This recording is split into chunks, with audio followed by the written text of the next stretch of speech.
السلام علیکم، welcome to 360 Stories YouTube channel. جنہوں نے ہمارا چینل سبسکرائب نہیں کیا وہ پلیز کر لیجئے تاکہ ہماری آنے والی نیو ویڈیوز کا نوٹیفیکیشن آپ کو بار بار مل سکے۔ Thank you. وہ ہماری اولاد نہیں ہے۔ ہاتھوں کو گھٹنوں کے گرد لپیٹے زمین پر بیٹھی وہ اپنی خالی آنکھوں میں آنسو سنبھالے ہوئے تھی۔ ابھی اس کی شادی کا تیسرا مہینہ پورا ہوا تھا۔ ماں سے کل ہی تو مل کر آئی تھی۔ 3 دن بعد عید ہے۔ ایک کم عمر نئی نویلی دلہن جس کی ہاتھوں کی مہندی ابھی باقی تھی۔ صرف 3 ماہ پہلے اس کی شادی ہوئی اور صرف 3 مہینے میں اس کی دنیا اجڑ جائے گی۔ کس نے سوچا تھا؟ نہ جانے کن ظالموں نے اس بیچاری کے شوہر کو راہ چلتے گولی مار دی۔ آخر شہر کراچی میں چلنے والی اندھی گولیوں کا ایک اور نشانہ بنا۔ گھر کا چراغ اپنے پیچھے 3 ماہ پرانی دلہن کی زندگی میں اندھیرا کرتا ہوا بجھ گیا۔ اب آگے کیا ہوگا اس بیچاری کا؟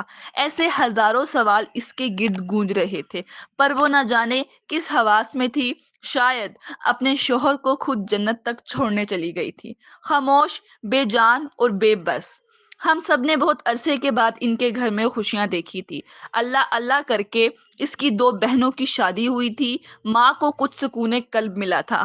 حالات کے نشیب و فراز کے بعد اب کہیں اس کو یہ خوشیاں نصیب ہوئی تھی۔ بڑی امیدیں اور خوابوں سے بھرا پیالہ لے کر سسرال کی دہلیز پر قدم رکھا۔ ابھی تو وہ خوشیاں سمیٹ رہی تھی کہ اچانک غم کے یہ بادل آ گرے۔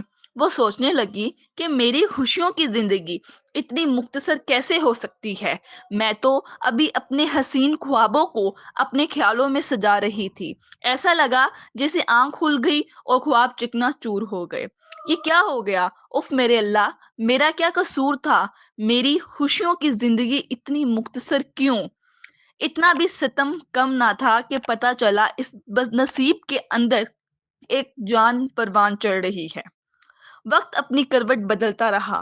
دن ہفتوں میں، ہفتے مہینوں میں اور مہینے سالوں میں بدل گئے۔ غم کے بادل وقت کے ساتھ ساتھ چھٹ گئے۔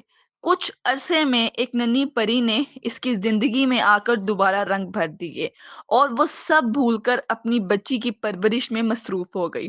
ماں کی ممتا نے جوش مارا اور یہ سوچنے پر مجبور ہو گئی کہ میرے بعد اس بیٹی کا کیا بنے گا جو اپنے ساتھ ایک اور بیٹی کو لیے بنا سائبان کی زندگی کا سفر کاٹ رہی ہے۔ دھیرے دھیرے کر کے سارے بچے اپنی اپنی زندگی میں مصروف ہوتے جا رہے ہیں اور میری اس بد نصیب بیٹی کی زندگی ابھی تک ویران ہے۔ اس دوران رشتے تو بہت آئے مگر لوگ بڑی بے حسی سے کہہ جاتے کہ شادی کے لیے تیار ہیں پر اولاد آپ رکھ لیں کیونکہ یہ ہماری اولاد نہیں ہے۔ گمان یہ تھا کہ بیٹی معزز 22 سال کی خوبصورت اور تعلیم یافتہ لڑکی ہے تو کوئی اچھے لوگ مل ہی جائیں گے، مگر سالوں گزر جانے کے بعد ماں کے دل میں یہ امید دم توڑنے لگی۔ بس ماں کو اس بات کی فکر ستانے لگی کہ میری آنکھ بند ہونے سے پہلے کوئی مناسب صاحبان مل جائے جو اس کے ساتھ اس کی بیٹی کو بھی اپنائے۔ ہمارے معاشرے کو یہ المیہ ہے کہ لوگ اس ماں کو تو اپنانے کے لیے تیار ہو جاتے ہیں پر اس کے بچے کو اپنانے کے لیے کوئی تیار نہیں ہوتا۔ بیٹی سے شادی کرنے کو تیار ہے لیکن اس کی اولاد کو اپنانے کو تیار نہیں۔ کوئی بھی اس ننھی بچی کے سر پر اپنا ہاتھ نہیں رکھنا چاہتا بغیر اس بات کی نازک کو سمجھنے کے کہ کسی کے جذبات کو کتنی تکلیف پہنچے گی۔ جہاں 2 مائیں موجود ہوں اور تیسری نہ یہ کہہ کر چلی جاتی ہیں کہ اس کی اولاد کو آپ رکھ لیں کیونکہ وہ ہماری اولاد نہیں ہے۔ یہ الفاظ بھی ایک ماں ہی کہتی ہے جو کہ ماں کے جذبات کو اچھی طرح سمجھ سکتی ہے۔ کاش ہمارے معاشرے کی سوچ میں تبدیلی آ جائے کہ وہ خاندان اس بچے یا بچی کو اپنا لیں جو معصوم ہیں، جو اپنی ماں کے بغیر نہیں رہ سکتی۔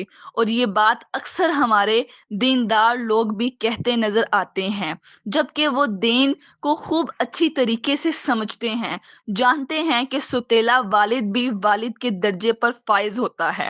ہمارے معاشرے کی کتنی عورتیں سنگل پیرنٹس بننے پر مجبور ہیں، اس دنیا میں اکیلی اور تنہا ہیں، یہ آپ بھی جانتے ہیں اور ہم بھی۔